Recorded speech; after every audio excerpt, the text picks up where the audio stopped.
हर हर महादेव। श्री गणेशाय नमः। जय भोलेनाथ।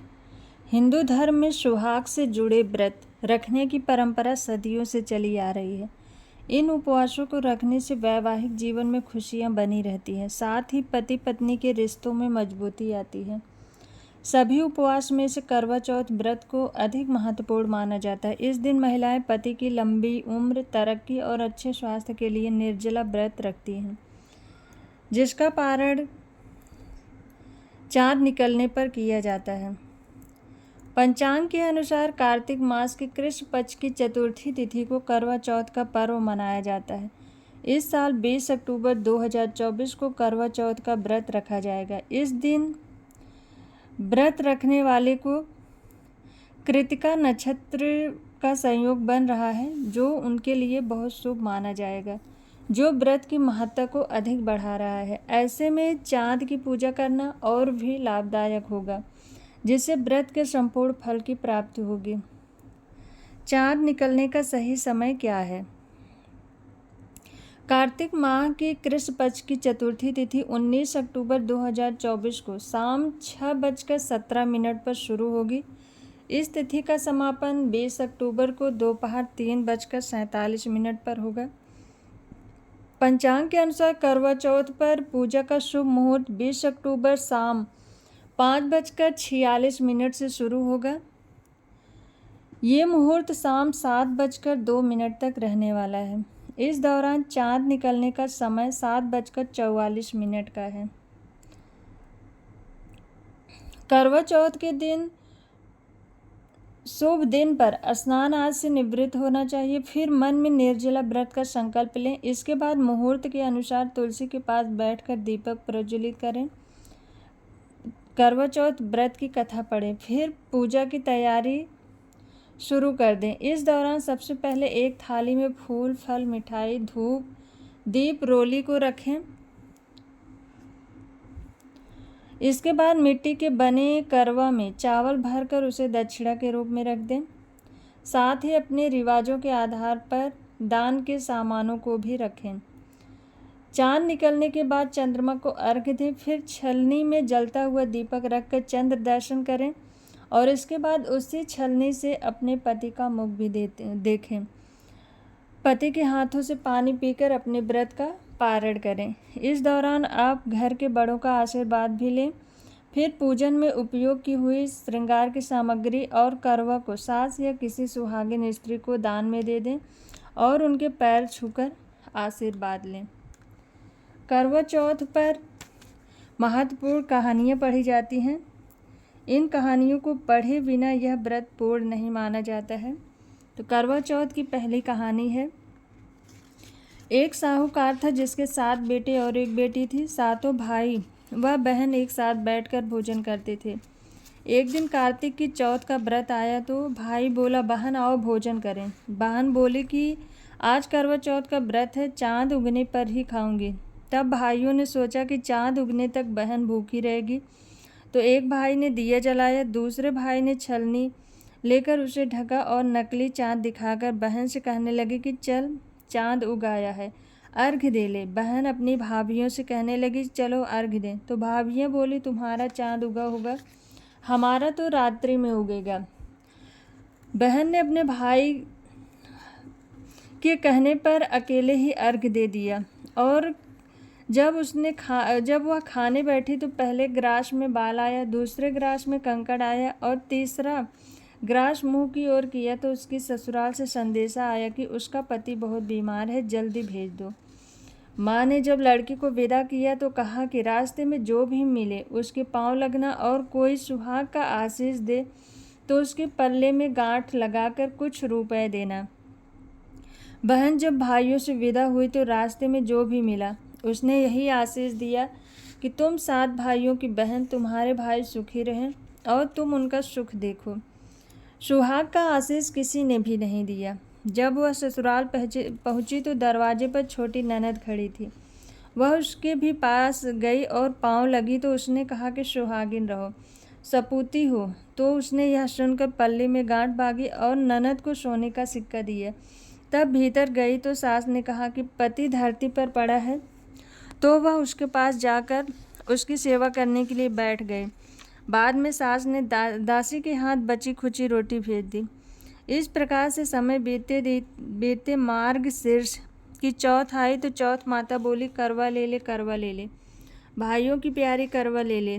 लेकिन जब उसे चौथ माता नहीं दिखलाई तो वह बोली, हे माता, आपने मुझे उजाड़ा है तो आप ही मेरा उद्धार करोगे, आपको ही मेरा सुहाग देना पड़ेगा। तब उस चौथ माता ने बताया कि पौष की चौथ आएगी, वह मेरे से बड़ी है, उससे ये सब कहना, वही तुम्हारा सुहाग वापस देगी।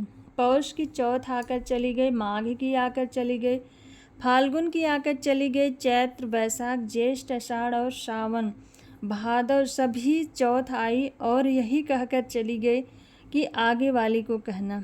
अशौच की चौथ आई तो उसने बताया कि तुम पर कार्तिक की चौथ नाराज है, उसी ने तुम्हारा सुहाग लिया है, वही वापस कर सकती है, वही आएगी तो पाँव पकड़कर विनती करना। यह बताकर वह भी चली गई। जब कार्तिक की चौथ आई तो वह गुस्से से बोली, भाइयों की प्यारी करवा ले ले, दिन में चाँद उगानी करवा ले ले, व्रत खंडन करने वाली करवा ले ले, भूखी करवा ले। तो यह सुनकर वह चौथ माता को देखकर उसके पाँव पकड़कर गिड़गिड़ाने लगी, हे चौथ माता, मेरा सुहाग तुम्हारे हाथों में है, आप ही मुझे सुहागिन करें। तो माता बोली, पापिन हत्यारिन, मेरे पाँव पकड़कर क्यों बैठ गए? तब वह बोली कि जो मुझसे भूल हुई उसे क्षमा कर दो, अब भूल नहीं करूँगी। तो चौथ माता ने प्रसन्न होकर आंखों से काजल, नाखूनों में से मेहंदी और टीके में से रोली लेकर छोटी उंगली से उसके आदमी पर छींटा मारा तो वह उठकर बैठ गया और बोला कि आज मैं बहुत सोया। तब वह बोली, क्या सोए? मुझे तो 12 महीने हो गए, अब जाकर चौथ माता ने मेरा सुहाग लौटाया है। तब उसने कहा कि जल्दी से माता का पूजन करो। जब चौथ माता की कहानी सुनी, करवा का पूजन किया तो प्रसाद खाकर दोनों पति पत्नी चौपड़ खेलने बैठ गए। नीचे से दासी आई, उसने उन दोनों को चौपड़ पासे खेलते देखा तो उसने सासू जी को जाकर बताया। तब से सारे गांव में यह बात प्रसिद्ध हो गई कि सभी स्त्रियां चौथ माता का जब व्रत करेंगी तो सुहाग उनका अटल बना रहेगा। जिस तरह से साहूकार की बेटी का सुहाग दिया चौथ माता ने, उसी तरह सबको सुहागिन करें। यही करवा चौथ के उपवास की सनातन महिमा है। करवा चौथ की दूसरी कथा अति प्राचीन काल की बात है। एक बार पांडुपुत्र अर्जुन तप करने के लिए नीलगिरी पर्वत पर चले गए। इधर पांडवों पर अनेक मुसीबतें पहले से ही थी। इससे द्रौपदी ने शोक विवल हुए श्री कृष्ण की आराधना की। कृष्ण उपस्थित हुए और पूछा, कहो क्या कष्ट है? प्रभु, द्रौपदी ने कहा हाथ जोड़कर, मुझे क्या कष्ट है? आप तो स्वयं जानते हैं, आप तो अंतर्यामी हैं। मुझे कष्टों के बोझ ने विह्वल कर दिया है। क्या कोई ऐसा उपाय है जिससे इन कष्टों से छुटकारा मिल सके? तुम्हारा प्रश्न अति उत्तम है द्रौपदी। कृष्ण मुस्कुराकर बोले, प्रभु, फिर मुझ दुखी नारी का कष्ट दूर करने का उपाय बताइए। द्रौपदी ने पूछा, श्री कृष्ण, यही प्रश्न एक बार पार्वती जी ने शिव जी से किया था। तब श्री शिव जी ने करवा चौथ व्रत का विधान बताया था। द्रौपदी बोली, फिर प्रभु, करवा चौथ की जानकारी मुझे भी दीजिए, उसकी कथा बताइए। श्री कृष्ण ने एक पल सोचने के बाद कहा, दुख सुख तो सांसारिक माना जाता है, प्राणी उसमें सदा ही लिप्त रहता है। मैं तुम्हें अति उत्तम करवा चौथ व्रत की कथा सुनाता हूँ, इसे ध्यान से सुनो।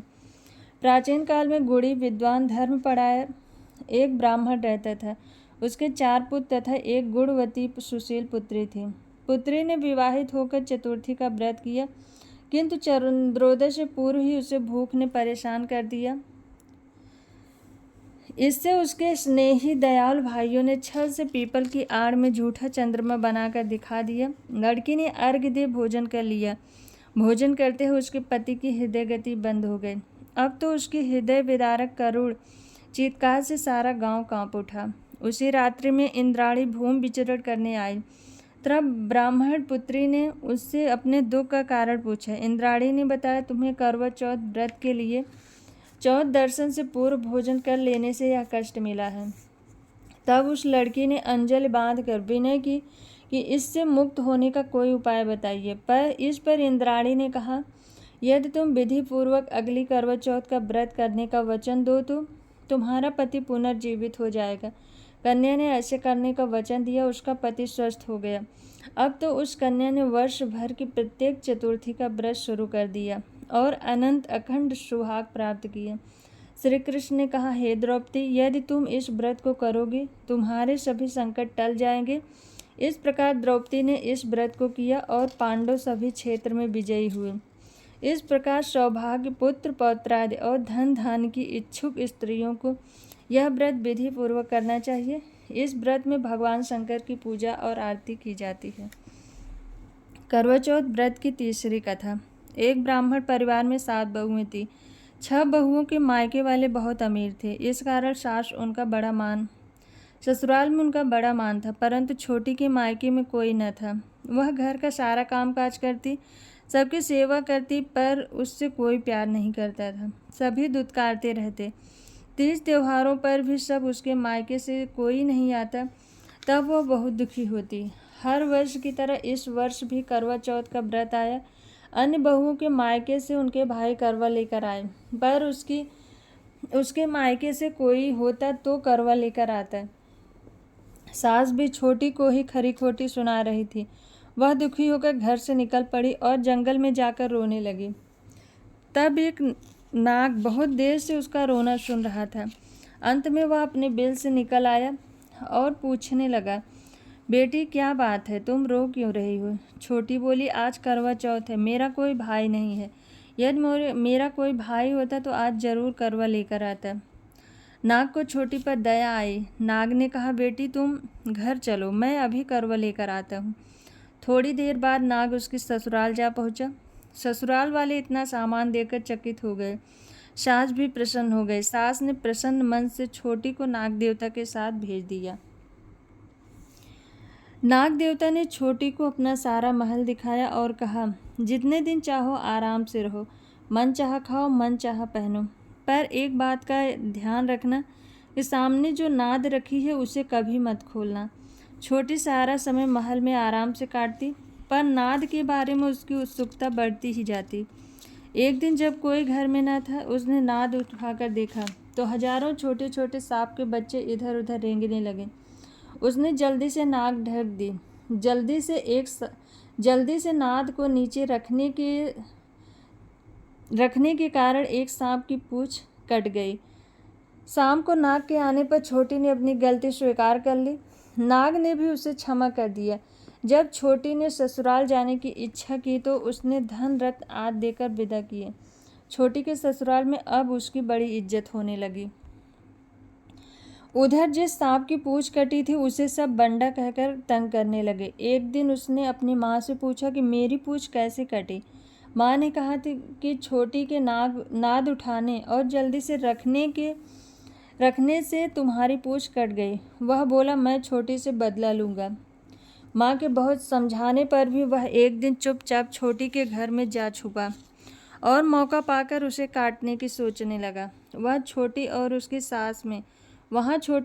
सास में किसी बात पर बहस हो रही थी, तो छोटी कसम खा कर कह रही थी कि मैंने ऐसा नहीं किया है।